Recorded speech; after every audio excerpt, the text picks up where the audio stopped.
The beginning is always the most intriguing.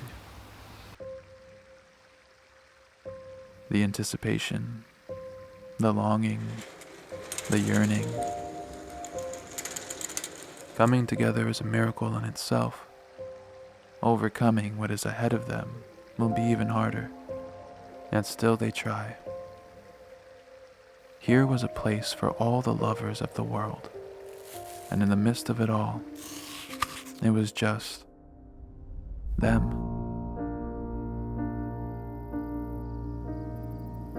When I was younger, I used to dream about this boy. I didn't know who he was, but it felt like my heart knew him before I could figure him out. And when I met him in the flesh, all I could do was consume him, bit by bit, kiss him until our lips bruised, leave his clothes on my bedroom floor until they were covered in dust. How he talked to me in laughs and moans, whispers and touch. Perhaps now I realize I should have taken my time. How can something enter your life just as quickly as it can leave?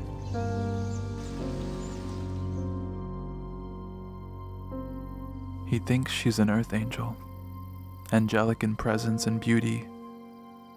He was already devoured by her. He swears he sees her glowing at times, but he can't tell for sure. She's sweet, but he knows that she can bite. Those flowers could just as easily become snakes.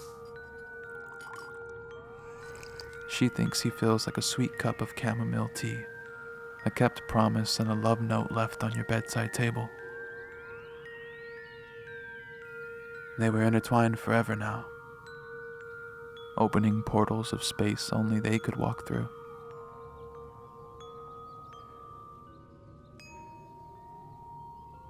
If I could flirt with the universe, I'd do it, by looking into her eyes. Something about them could see through me completely, as if looking at her was a confession in itself.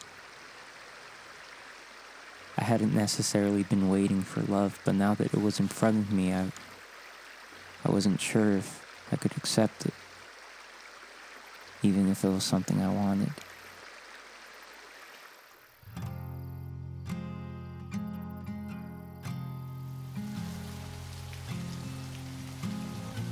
She's clever, smarter than him.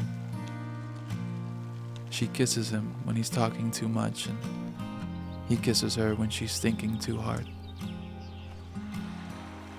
She makes him want to celebrate life, see it on his side, not against him.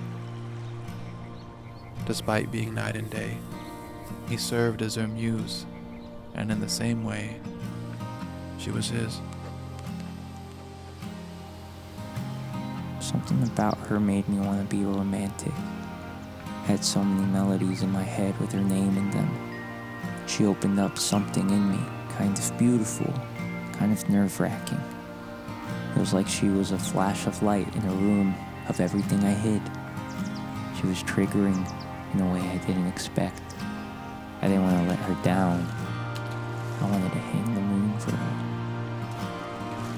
She used to tell me she saw me bathed in a pretty aura, and I felt seen in a way others hadn't seen me before.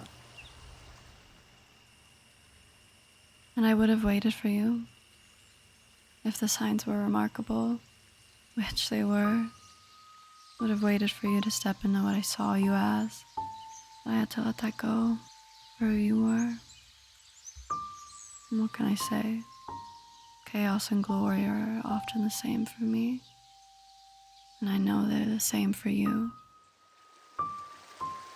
Sometimes I see us like a snow globe I can always look back on, dancing to a tune of our own with no radio interference, locked away in a world that's just ours, one where your heart opens, one where we get it right this time. This is how I keep you in my fairy tale. I choose to remember only the good. And even if I'm the only one who looks back now, you won't be able to find me there. The poets are right. We are most alive when we are in love. Love is a hunger one cannot satisfy completely alone. Perhaps we are tormented by the endless consumption of each other, if only to shatter this illusion of separation. Long beyond lust, even after the hours past dusk, I found. A mirror made of love. Maybe I'm just a romantic, but if you ever wanted to try again, I can't be sure of what I'd say, but it never hurt to ask. But how could you love someone who isn't who you thought they were? And how could you love someone you felt like you had to constantly prove yourself to? I'm not sure what will become of them. You never really are with a miracle like this. That's the beauty of it all. That's why we hold our breath the whole time. Is it destined to ripen? Or is it cursed to rot?